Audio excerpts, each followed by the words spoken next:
Hi, my name is Raquel. I want to thank all new and returning viewers. For those of you who are new, I'm coming to you from Portugal, from the north of Portugal in Porto. This is one of my dogs, Rusty. The other one is over here, that's Dakota, and I have a little cat running around somewhere, and his name is Soot. First of all, I want to thank everyone for their messages and their well wishes and everything. I've been away for a month. I've not podcasted throughout the whole of July due to some personal things and health issues and stuff. I just didn't really have a lot of time over the weekends during July to film, and I did actually film on the during the second weekend, but then for some reason, I don't know what happened, but while passing the video from the computer to my hard drive where I usually keep all my podcasts, I accidentally deleted it, and by the time I was editing, it was like close to midnight, so I wasn't going to film a podcast at midnight in the dark. This is my craft room. It's a bit of a mess, as you can see. Over here, there's a whole bunch of stuff. It's mostly all that knitting stuff over there is stuff that I finished but needs like finishing, like ends woven in and buttons sewn on, which I've now put out here because I had them away. I put them away in a box, and then you forget about them. So I've brought them out, and they're over here so that I can remember when I finish a project. I'll take one of these and actually finish it.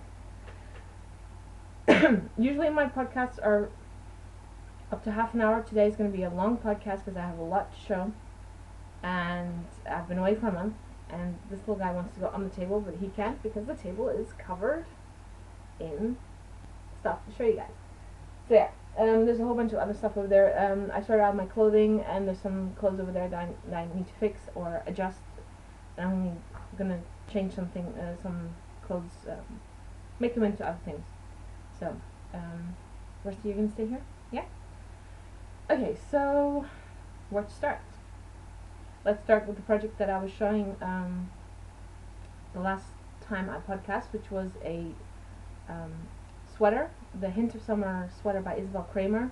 I had just started it on the previous day or something. I finished it by the end of the month, which had been my goal, and here it is. So I started off with I think when I showed you, I had done the back piece and maybe part of the front, and I was maybe starting to go in the round now. So the first color, this is all Ovelha Negra Olivia yarn, so that's 55% merino, 45% cotton, and I knit this on a 4mm, which I believe is a US 6 needle. And the colors are this pink color here for the shoulder is number 80 geranium. Then we have the top purple here is number 15 black currant. Then we have some striping here in the middle, which I'm going to go a bit closer to see that. So this color striping here in the middle, that's number 51 Cassis, I believe. And then this purple color at the bottom is 76 Passion Flower. So in case you want to know the numbers, I'll put this all on my in my show notes as well. And here's the cat.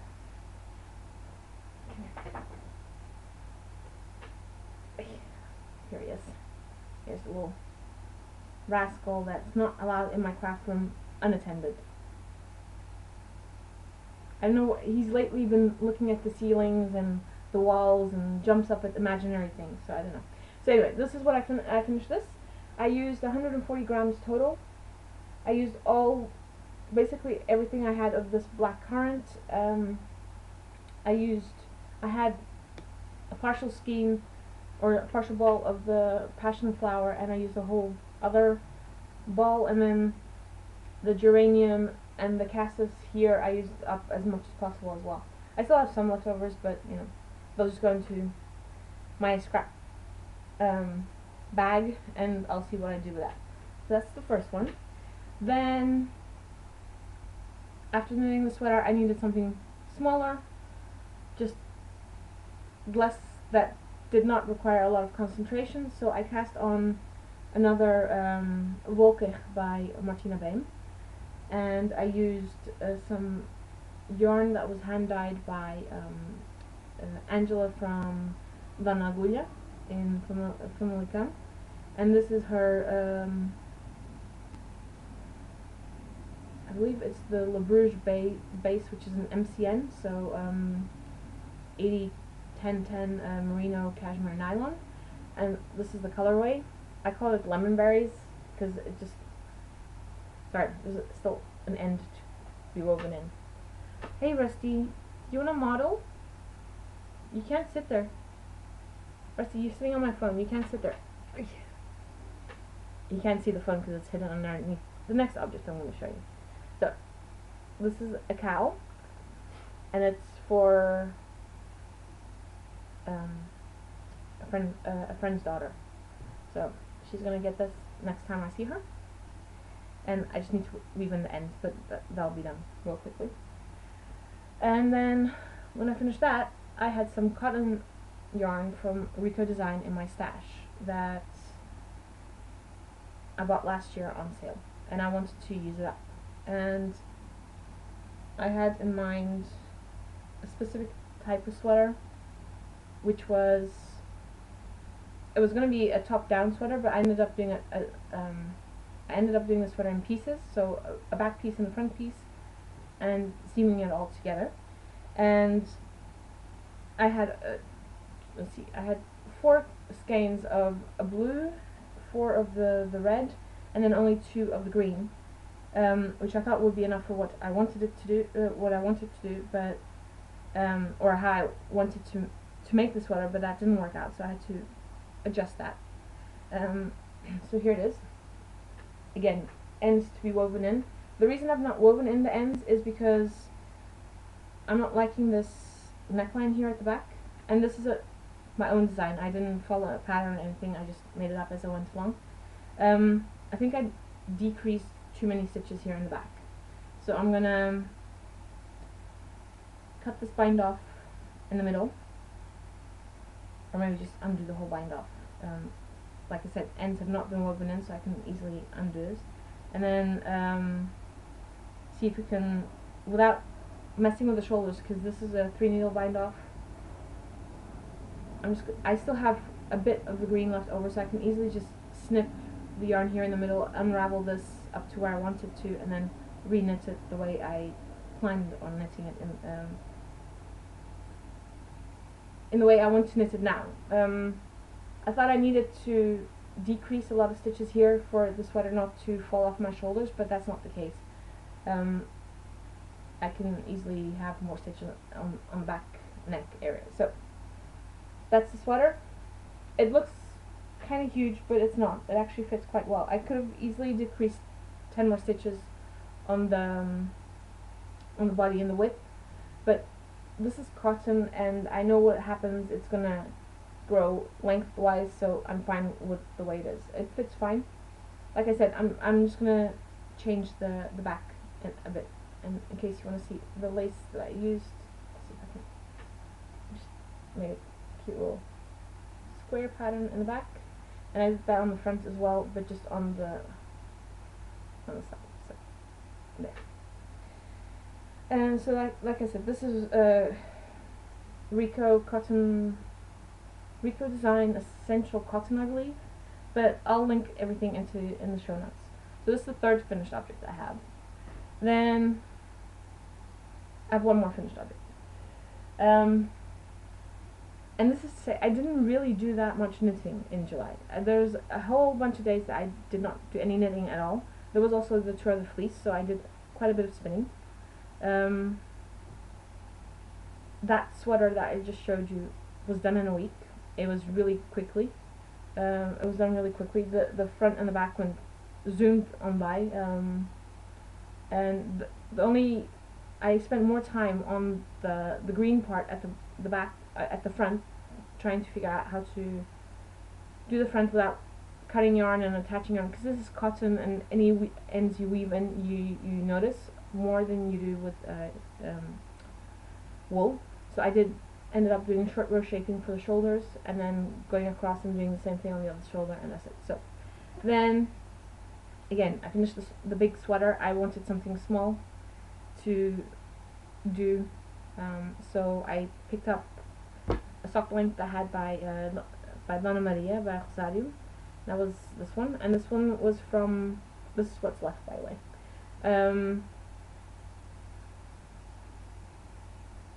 This was from last year's sock club for October.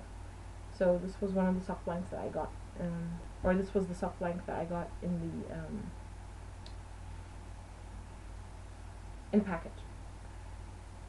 This is the finished sock, and there's two because I had to do them two at a time. And I normally don't do this big of a ribbing. I usually do 20 rows. This is double. This is 40 rows of ribbing. But I wanted to use up as much as I didn't want the brown to go into the sock. I just wanted to use all the brown in the ribbing. Then I just did some. Normally I do 60 rows for the leg.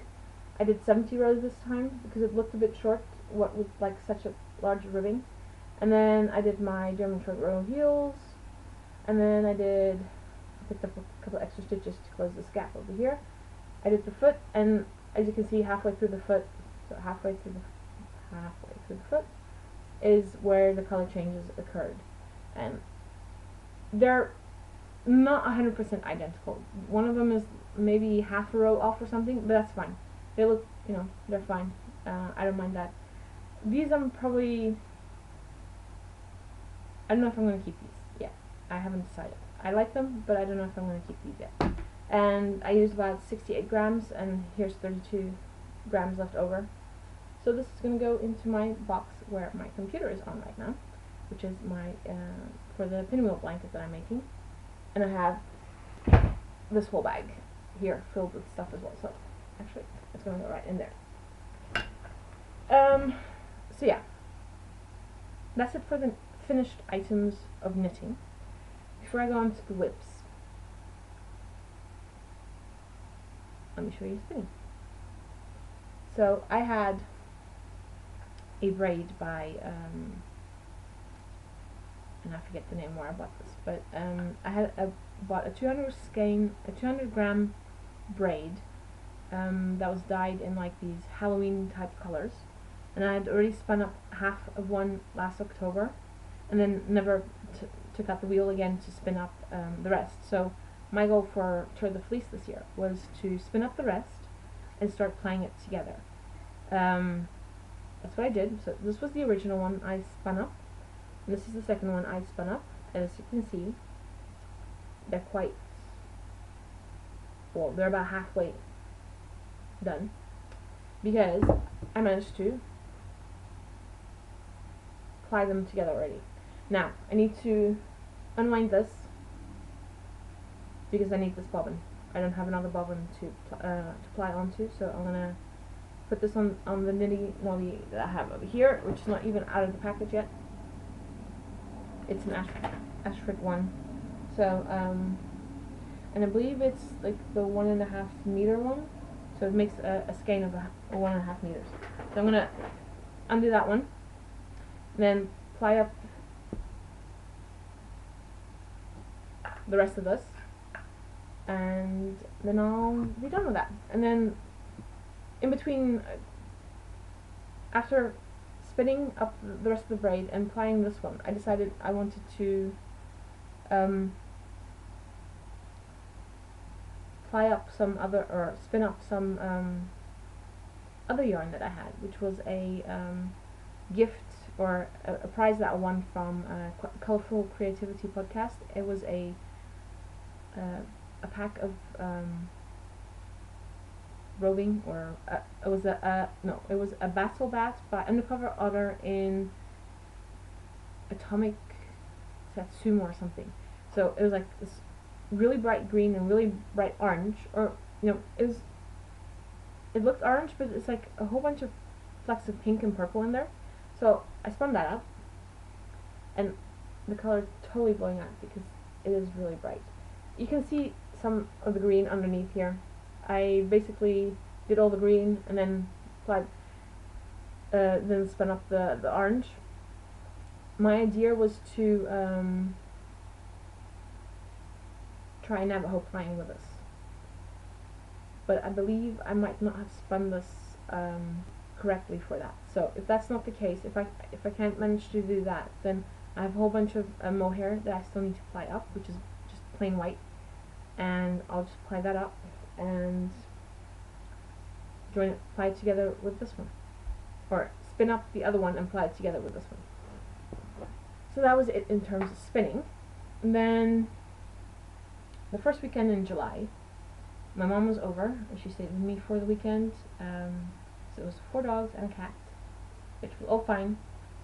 Even though it was more confined spaces, you know, the dogs are used to having more space to run around and all that, and my mom's dogs aren't used to being in an apartment, so they're used to, like, if you open the door, they can go straight out in the garden, and here you have to go down the elevator or down the stairs, and you have to go on a leash, and then you have to go outside, and there's a whole bunch of people and dogs, and her dogs aren't used to being out on the street, so they make a lot more noise than my dogs, who usually don't make a lot of noise when walking.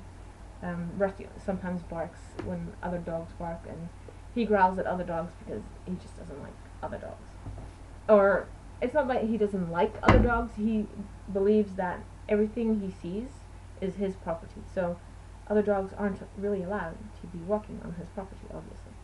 So, but while my mom was here, we went to the local market on Saturday morning to buy some fruit and some vegetables, which is what I usually do, and we just walked around for a bit, and there was this lady selling fabrics. I usually, when I go to the market, I just usually head straight to the, let's call them the aisle, where the fruit and the vegetables are, and I just buy that, and I don't really go walk around the rest of the market. But maybe next week or something, I'll do that, and I'll take my phone with me and film something to show you what all you can get at the market. Other than fruit and vegetables, you can get shoes, you can get clothes, pottery, furniture, secondhand stuff. I mentioned shoes, yes, I think so. Plants. You can get a whole bunch of stuff. And there was a lady selling fabrics, and I was looking around. I wasn't actually planning on buying anything, but then I saw this fabric and I had to have it. So they had this also in color, but I decided the black and white was much nicer, and I couldn't resist. It says Port, and seeing as I'm from Port, I had to have it. So it's a whole bunch of scenes from Port up. You know, there's no clear direction. Some are upside down. So there. Yeah. So the idea is to make some project bags out of this. I think I'm going to make one large tote bag for myself, and then whatever's left, I'll make some smaller project bags. There should be enough because I bought 1 meter of this stuff. So then, while I was at my parents' house, we went to the market there, and then we always go for a little walk, or my parents always go for, always stop at the cafe close by to have a coffee and maybe like a little cake or something. And I decided to go to the fabric store that's close by. It's not the greatest fabric store. It has very limited stuff, and most of the stuff they have I don't really like. But I was looking at the stuff that the fabrics that they had cut out, and so I got 2. I was going to buy a 3rd one, but I didn't have enough cash on me, and I didn't want to go take money out of the ATM for it, so I got this one. It's like a really see-through fabric, but I have a really, I have a sweater, I have a top that I've been meaning to make. I've never got around to making. This should be more than enough to make maybe a dress version out of it, because there's a lot of meterage on here. And then I got another one, which is like cabbages or something. And this one they had in a more brown tone as well, but I like this green one better. Now this one should be just enough to make the top I'm planning on making. My problem is I've never sewn this I've never worked with this stuff, so I might have to do this with my mom. I'm hoping the machine will sew this. If you guys have any tips on how to sew this fabric, it's kind of like a satiny silk-like fabric. I don't know. I have no idea what I got myself into. So then, while I was at my parents' place, I had a whole bunch of fabric that I bought previously, and I wanted to try out the sorbetto top. And there was one piece of fabric that I bought some time ago at a fabric store in Port, and this was like the very end of the fabric, and unfortunately, it's like mended in the middle, which made it kind of difficult to use for anything else. But I think this is going to work great for the sorbetto top. So this is the print, and if you can see right here, down the middle here, it's been mended. And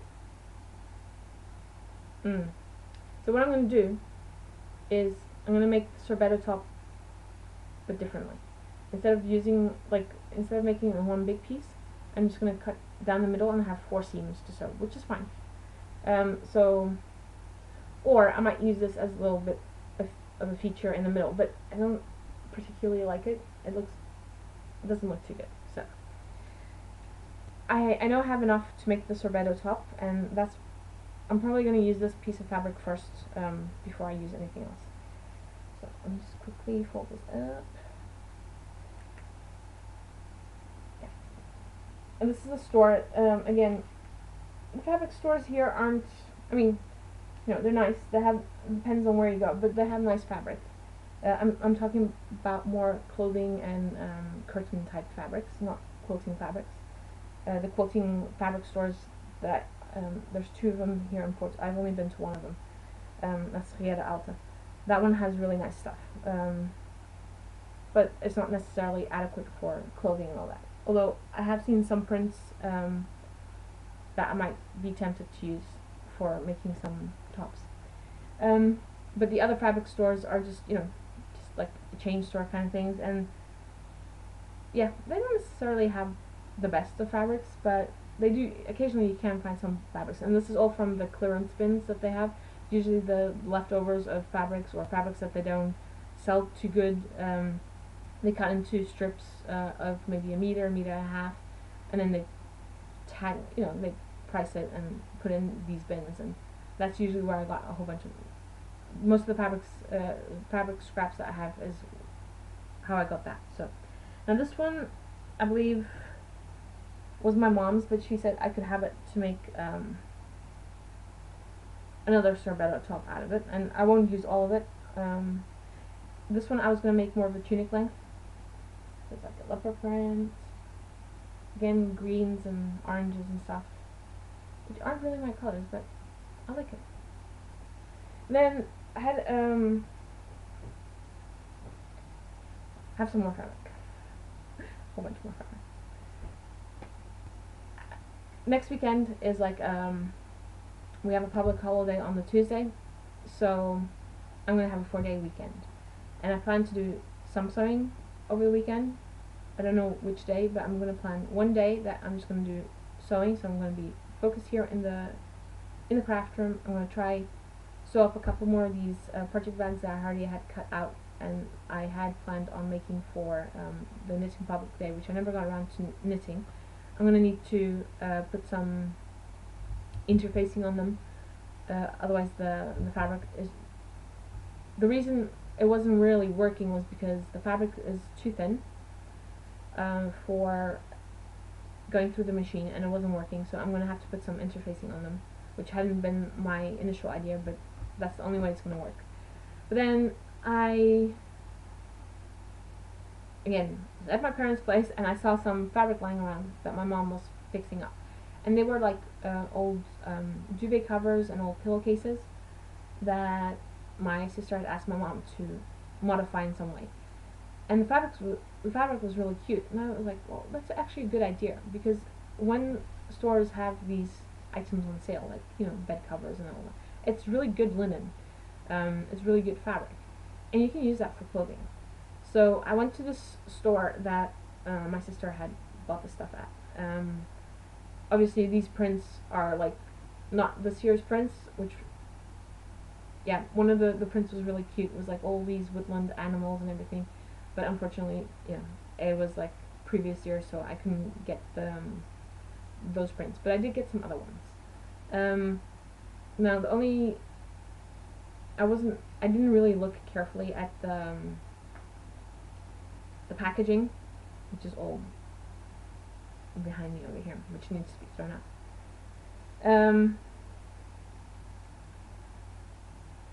Right, okay. I didn't really look too closely at the packaging. I thought I was getting old duvet covers, but I didn't. People here in Portugal really like to use just bed sheets as well, so like just a bottom sheet and a top sheet without any elastic.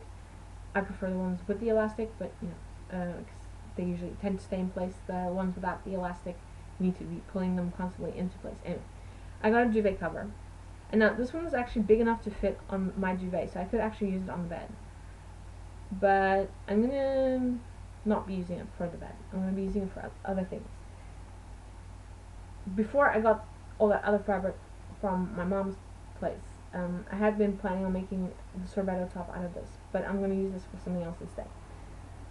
Next to me here, which is the next thing I'm going to be showing you, I have a bag full of t-shirts that I don't use anymore.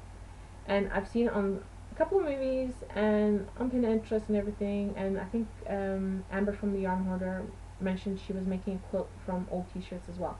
And I thought that was a really cool idea, because why throw the t-shirts out when you can't wear them because they have a hole or they're just, you know, too worn? Instead of throwing them out, you can use them to make a quilt, and then you still have the t-shirts, you still have the memories of the t-shirts. So that's what I'm going to be doing. And I'm going to be using this one, which is this like big plain white with a whole bunch of different butterflies on them. And I'll use that as the backing. Because if you go watch Jacqueline from the Brooklyn Knitfold, she put up a whole bunch of tutorials on how to make a quilt, and she'd not even thought of it, but then apparently someone from a viewer of the podcast mentioned that, you know, instead of buying a bit of backing fabric, if she could use an old sheet that she had at home. And you know, it's an excellent idea. Again, why go out and buy things when you have items in your house that you could maybe reuse, like an old sheet that you might not be using anymore on your bed. Instead of throwing it out, you could use it to use as the backing of the quilt. Now, I don't have any, I mean, I have plenty of sheets, but all the old sheets I have, they're going to be thrown away because I have dogs that sleep with me, and they, you know, that just doesn't work. Duvet covers, on the other hand, I can reuse when they get too warm. And I have a couple that are starting to get worn because those are the ones I use more than. I have a whole bunch of sets of duvet covers, but I always tend to use 2 or 3 of them. So, but anyway, besides the point. So this one is going to be used as a backing for maybe 1 or 2 quilts, because there's enough fabric here to do this. To put this quilt together, though, I'm going to have to do this at my parents' place because I don't have floor space big enough to do this. So I'm going to have to do this at my parents' house, and then, you know, tack it all together, and then maybe bring it home and do it at home. I finish it off at home, but that's going to be at my parents' place. So I got this one with the butterflies. Then I got this, and here's where I say that I wasn't reading the covers. I wasn't reading the information on the label very clearly. I thought this was a duvet cover, but it's only a sheet. It's the top sheet, and if I open it up here, you can see there's a bit of different. I haven't actually opened up the whole thing. I have not washed any of these. I will need to wash them before I use them. So this is the second one, but again, this is like maybe a 220 by 240 meters centimeters. So it's huge. I can definitely use this as a backing for a quilt. And then I got some baby ones because a friend of mine just recently had her baby, and I'll be seeing them towards the end of the month, maybe. So I wanted to make some, maybe make it. I've knit a baby blanket. And the idea was to make a little baby girl outfit for the baby. I just don't know if I can do that. So making a little quilt is probably easier. So I was looking at the fabrics that they had there, and again, this is a top sheet and a bottom sheet, and I did not read the label for instructions. So this is one with a whole bunch of animals, the alphabet, and it has the alligator, it has the cat, on the side it has a koala. Up here you have a little dog. Again, I haven't opened this all up, but I thought the colors were really good. So really cute. Sorry, upside down. So, koala. I thought it was like really nice, whimsical. So there's an elephant and there's a horse up here. So I thought this was really cute fabric. And then the last one I got, again, I like this. I just like the animals. And only now, as I was unpacking this, did I actually start reading the labels that said so. The first one I see is this rhinoceros going over to Texas, which is hilarious. Because one of my favorite states in the US is Texas. And I like rhinos. And then on the side you have a tiger. And this lion here is going towards Arizona. So this is another really cute fabric. So these are probably most likely all going to be backings for quilts, or I might, depending on these ones, maybe I might just cut out like a little bit and put it somewhere else. We'll see. Now the bag I was going to show you, I'm not going to show everything, but I have I'll show you, for instance, these. Let's see. Okay, these are t-shirts that I didn't actually buy. In Holland we have on the day, like on the Queen's Day, which is now the King's Day and has changed dates. So but when I lived there, it was Queen's Day and it was on the 30th of April. They always have free markets. So I say free markets because everyone is free to go sell secondhand stuff at these markets. The village I lived in Voorschoten, we usually went there first, and then we went to the surrounding ones, and then sometimes, depending on the weather and depending on how tired we were and how late it was, we sometimes went to Utrecht. And Utrecht we didn't go to Amsterdam or to Rotterdam because that's just crazy over there. Utrecht is a student town. It's in the center of Holland, and we really liked going there because even though it's a big town, it's a big city, the market it's and crowded and everything, it was still doable. It's not like you're standing still, you can't move anywhere. Whereas in Amsterdam, everything it's too much, too many people, just too much. So we went to Utrecht. I believe this was in 2007. 2007 was one of the best years in terms of the markets in Holland on the Koninginnedag, because it was hot. It was really, really, really hot. By the time we got to Utrecht, around maybe 3:30, 4 o'clock in the afternoon, people had basically given up. It was that hot, and they just left everything out. They just did not bother to take it all back with them, and they put like signs saying free to a new home. I found a whole bunch of t-shirts, and I found I found these 5 t-shirts, which are all Star Wars, and they're huge, so like XXL sizes. Now I'm gonna try use all 5 of them in the quilt, and it's going to be a fairly large quilt for either on the couch or on the bed. This one just has only this one on there, this thing. Then we have this one.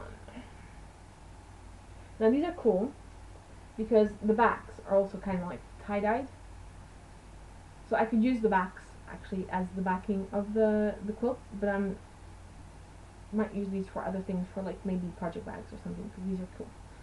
So that's second one. Then we have this one, Star Wars. And this one has a really nice piece at the back here. It's also tie-dyed. And then another one.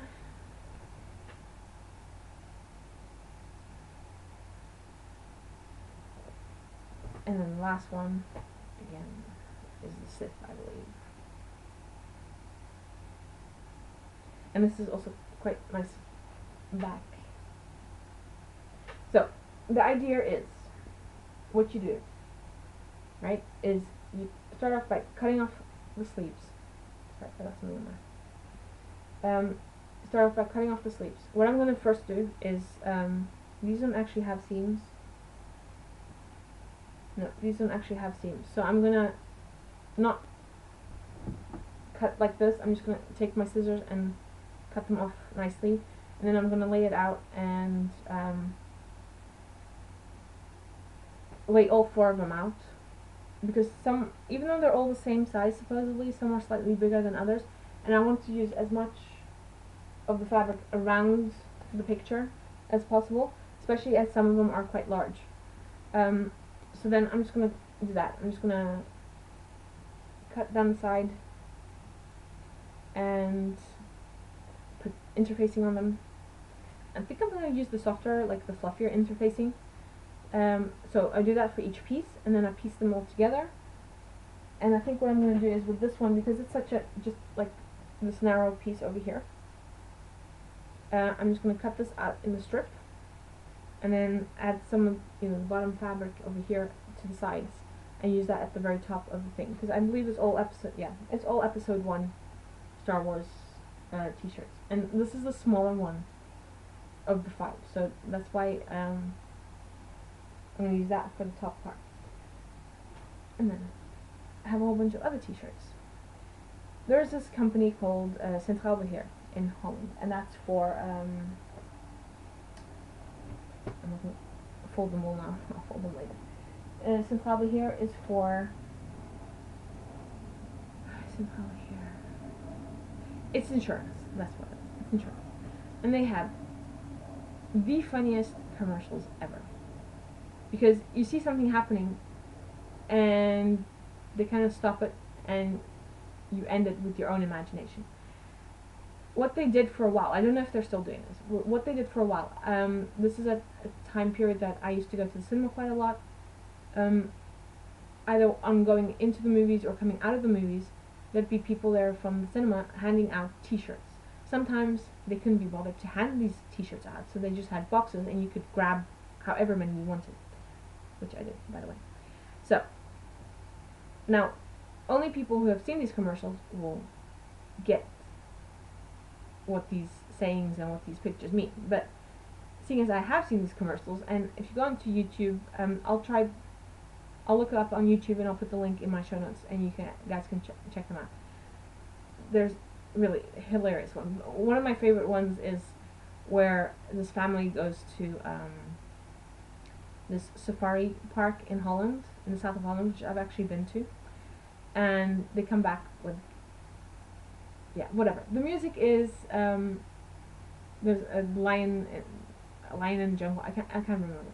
It's hilarious. I think it's quite funny. This whole family is singing like this song, and then suddenly you see this lion on top of their car, and they go into the garage, and that's it. But I'll put a link to like all the bunch of commercials you can see and have a look. So I have a whole bunch of these t-shirts. This one's quite funny. Sorry, I have to drink something.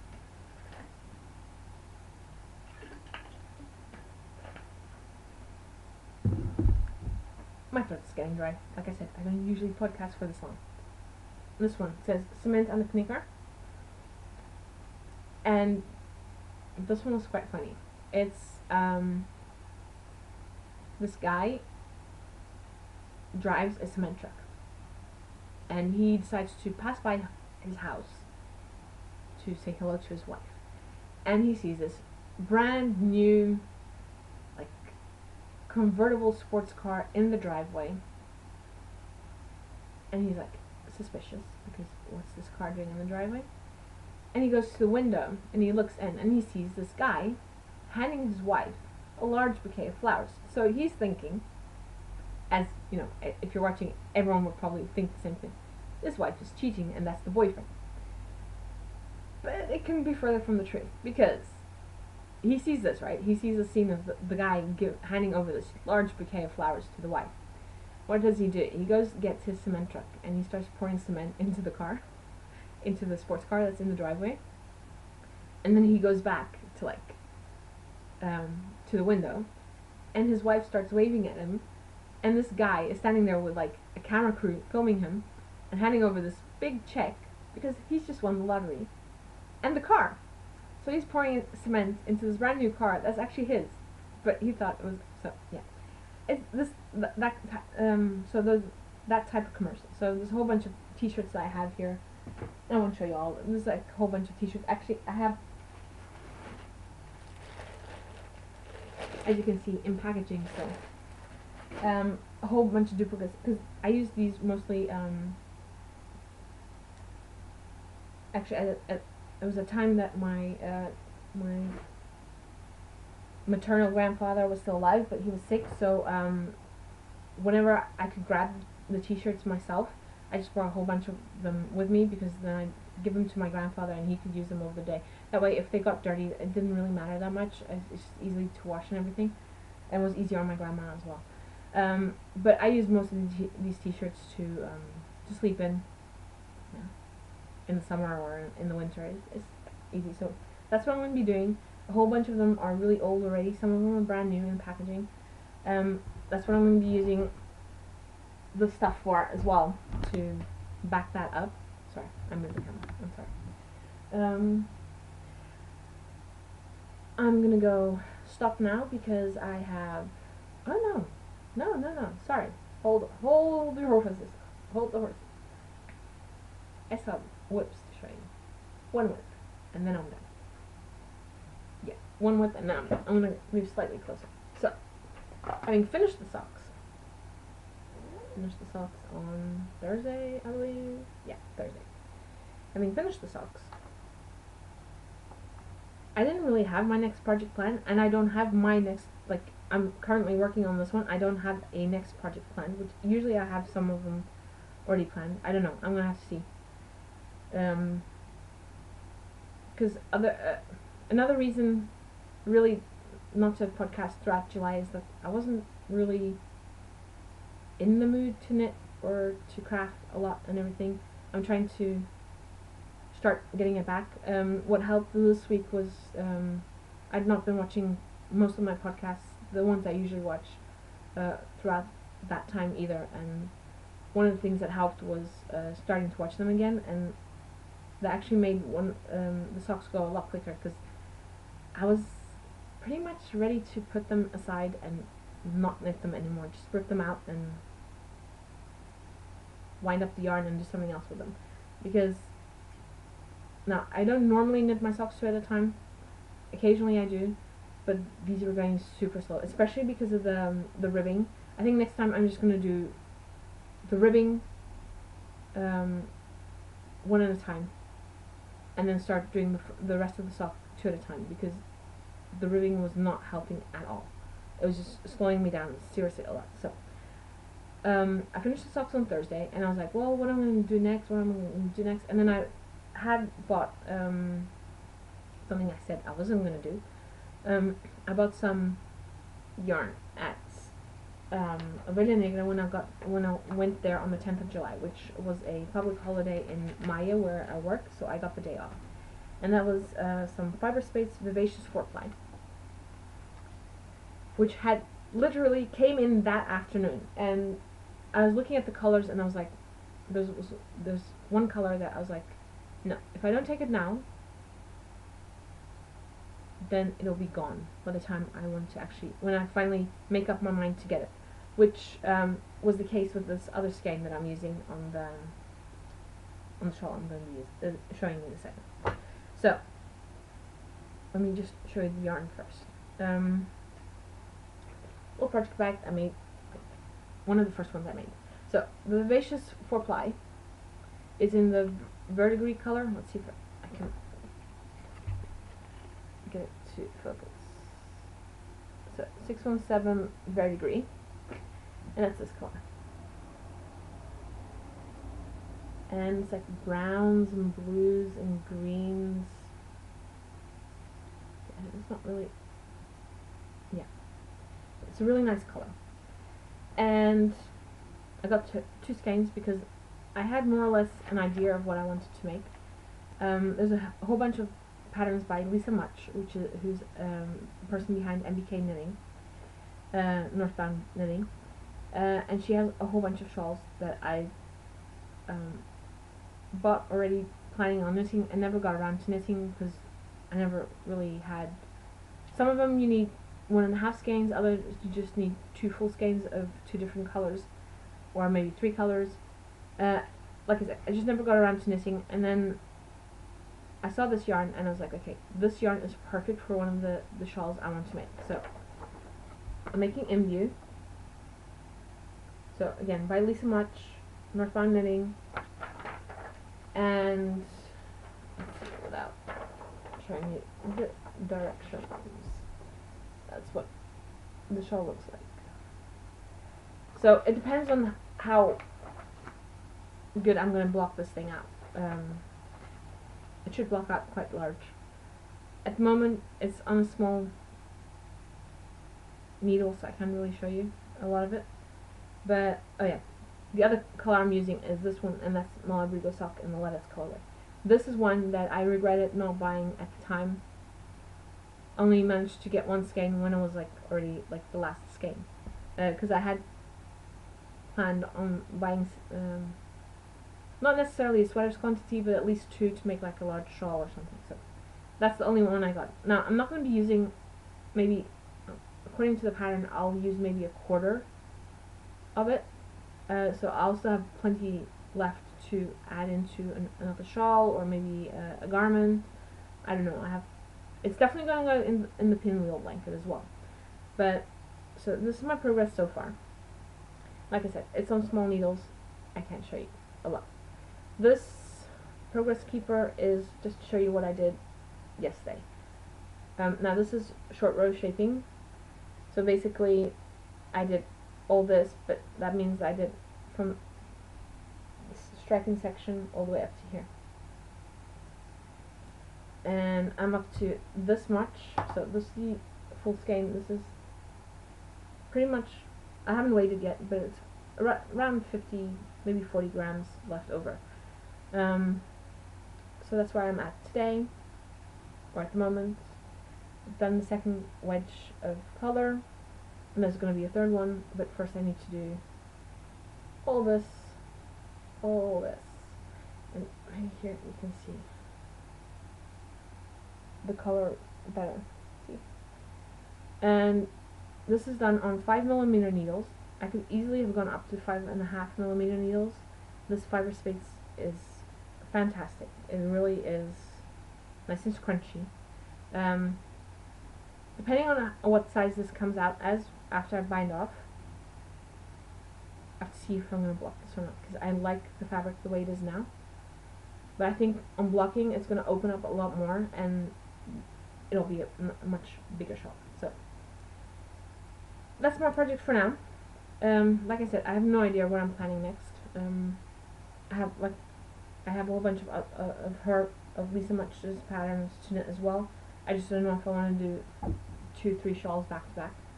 There's a couple of sweaters I want to knit, so I might just do that. And then I want to focus a bit more also on my pinwheel blankets, which I've not picked up for ages now, and I want to add maybe 2 or 3 stripes to it again. And like I said, I have this whole thing full of yarn. Let's see. The idea was to, okay, so the yarn that's in here now, so let me put this to the side. So this and this is all from, this is mostly the Sock Madness yarn that I used for the socks. This is from the Hohi Locatelli shawl that I made along with some Sock Madness socks as well. And then this was a whole bag of minis that I got from a viewer, from Philippa, so thank you Philippa. So I haven't used them yet, but I will. So I wanted to do that, and this is just some other leftover yarn that I already had. Yeah, so I wanted to do that, maybe add a couple more rows to the blankets. My goal was to have 8 rows. I have 3 rows now, so there's 5 rows missing.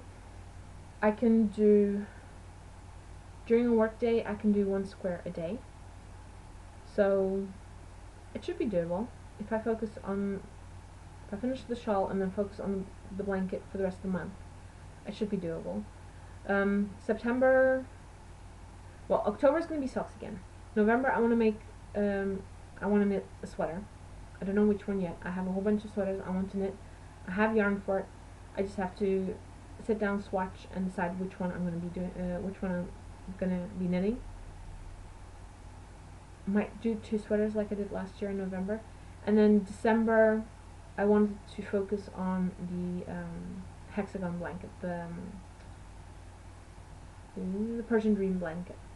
I've only got 1 hexagon. I had meant to have done like a hexagon a month. I have not got around to it. Also, with this heat at the moment, I don't want to be knitting that really thick yarn. I don't mind working with wool. I mean, I'm using the Fiber Space and the Malabriga. It's 100% wool, merino wool, and I'm fine using that. It's just thin yarn. The yarn I'm using for the hexagon blanket is like really thick, local Portuguese yarn. It's just too warm to use that. I get all sweaty between my fingers, and I don't like the feeling of that when I'm knitting. So I'm going to focus on that in December. I usually have time off in December. I might maybe take off a week in August still, because I really want to get onto spinning again as well. I want to maybe do like a weekend, a month. I had planned this in the beginning of the year, but you know, well laid plans and all that all go awry. But I really want to be able to divide my time between my crafting. So I think the weekends are the time that I can focus more on one craft, so either spinning or sewing, and then during the week I can focus on my knitting, because I have less time. I have to make dinner, I have to walk the dogs, play with the cat, or else he'll go stir crazy like he's been doing over the last couple of days. Sometimes at the end of the evening he gets like completely crazy. I don't know if it's like him being tired, or I know cats are most active during the night, but he's quite active during the day as well. At least when I'm here, he's quite active. My 2 dogs are fast asleep on the pillows here next to me. But yeah, my sauce is done. I was making some tomato sauce this morning for some I'm making pizza for this evening, or you know, lunch, dinner kind of thing. I'm gonna finish off the sauce. I just need to put the yeah, it's all chunky right now. I need to just go through it with what do you call that stuff? In Dutch it's the staff mixer. I don't know. I can't remember the word in English. I'm sorry. It's you know, the machine you use to smooth everything out. So that's what I'm going to be doing now. And then I'm going to prepare my I bought some pizza dough. I didn't have time to make the dough from the start. So I bought some ready-made pizza dough that was on sale at the supermarket last week. I bought 2 of them, so I'm going to make both pizzas. I have space in my oven to do that, so I'll do both pizzas at the same time. It'll keep, I'll eat 1 today, and then I have some for the rest of the week for lunch or for dinner. And then I'm also going to make some pasta, because you know, tomato sauce is great with pasta. I just need to get some of the chicken I have out of the fridge and do that, and cook that up as well. And then I have to edit this. I have a whole bunch of photos to edit as well. I'm going to see if I can start my blog up again, because it's been neglected, like I mentioned at the beginning. I have a whole bunch of stuff to show, finished items. I do need to really take proper photos still. I have a whole bunch of ones that I can already put up, and then there's a whole bunch of projects that I finished, like the ones I've shown you now, that I've not really taken any proper, you know, finished photos of. So there's not more. I mean, I have a lot to do this afternoon, and yeah, not a lot of time to do it in. So next weekend, I'm really gonna focus on maybe the blog and photos and sewing. And but yeah, the reason I was planning on maybe taking a week or a couple of days off at the end of August is because it's still nice weather here, and I need to go up to my parents' place and wash a whole bunch of fleece. I got this fleece maybe 3 years ago, and I washed most of it, but there's still a bag that needs to be washed, and I want to see if I can wash it now before it really before it gets ruined. Basically, it's a shame for it to get ruined. I want to wash the fleece. I want to be able to spin it up and use it and make garments out of it, because that was the idea. I wanted to make a sweater out of it, and I have more than enough yarn roving to do so.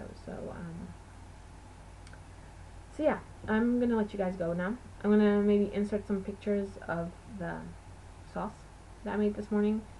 I went out with the dog this morning and I took some photos of some graffiti that's popped up around here where I live. There's a couple of walls over in that direction. There's a couple of houses there that have walls facing the street where I pass by, and there was a whole bunch of just silly graffiti like tags and stuff like that. And I don't know if they had permission to do so, but a couple of graffiti artists came by and took over a couple of walls, repainted them, and then put their stuff on there. And they're quite nice. There's one that I don't particularly like much. I didn't take a photo of it because I have to go to the middle of the grass, and they watered the grass this morning, so it's all soggy and wet and like muddy, and I wasn't gonna get my feet dirty going onto the muddy grass to get photos. I might take it from a different angle. It's not really a nice one. It's very dark and very, yeah, not to my taste anyway. But I took photos of the ones I liked. A couple of ones I don't like, but I just took photos of them anyway. They're by the majority of them are at the covering the wall of the local football field. It's for kids football and all that. I know that that whole wall there, that was like an initiative by the town hall and maybe the football stadium, where they asked specific artists to come and paint a whole section of the wall. There's a couple of ones, like I said, I don't particularly like much. I think there's one I did not even take a photo of because it's just weird. I did take photos of the others. Two of my favorite, I have 3 favorite graffiti artists here in Porto anyway. I think they're local here to Porto. One of them is Ravelry, the other one is Mr. Deo, and the other one is Costa. Now, Ravelry and Mr. Deo have come here and they've painted on the wall for the football stadium. So I'll insert those at the end. And then there's the one that is, I'll insert them if I can get them off the phone onto my computer, which I think I can, but we'll see. Then the Costa one, he's mostly focused in downtown Porto, and I really need to do that as well. I need to go downtown with my camera and take some more photos of some new art that has popped up on the walls, because actually the current mayor, he's pretty good about it. He actually doesn't mind like the graffiti art if it's really art. He obviously, like tags, nobody likes tags, but he's actually pretty good with allowing the graffiti art to pop up on abandoned buildings or empty walls kind of thing, whereas the previous mayor, he was against it and he painted up over a whole bunch of them, especially the Ravelry ones, but I managed to get quite a lot of photos of those before they were painted over. So yeah, that's just one of the things I like about walking downtown Porto, seeing like nicely restored buildings and having some street art that's quite nice to look at. Like I said, I don't like the tagging. I think that's just silly. But these particular pieces, I think they're quite nice, and they brighten up the place. So, especially if you're walking past an abandoned building, or a building that's been closed and it's an empty wall, it brightens up the street and everything. So, okay, I've been filming for an hour now, and I'm getting hungry. I need to go make the pizzas. My dogs will undoubtedly want to be going outside again in a minute. I have to go see what the cat's up to, because he's disappeared from here and I don't know what he's up to. I had some washing on the line, and he likes to jump at it and bring it all down. So I hope he's not been doing that. Living with a cat. Okay, it's been a year now, and there's a whole bunch of little quirks that, yeah, I wasn't ready for. I'm used to having dogs that are pretty much well behaved, and this, well, I can't complain too much. He's, other than the yarn that he ate when he was 6 months old, he's been pretty good. He's been behaving himself. He does get into some things he shouldn't get into, but he's gotten to a point where I just have to say no in a specific tone of voice, and he'll think twice. You can actually see him, like, sometimes it's like I'm eating and you'll see like a tiny little paw coming towards the plate to steal some food, and I'll like go no, and you can actually see this paw stop midway, and like him thinking, like, do I move forward, do I move backwards? And then he usually puts the paw down and waits for me to give him the food instead of taking it off the plate directly. So anyway, have a nice weekend, or whenever it is you're watching this. I'm going to be hopefully coming back on a weekly basis again. I don't plan on leaving it as long as I did since last time. And yeah, we'll see what I have to show you next week. Hopefully a finished shawl, and I don't know what else I'll have on my needles. I have not yet decided. I will have to think about it. I might just have to rummage through my the yarn cabinet over here and see what takes my fancy, and then decide what to make with that. So have a nice weekend, have a nice day, whenever, like I said, whenever it is you're watching this. Thank you for watching, and thank you for hanging on until the very end if you're still around. So I'll see you next time. Bye.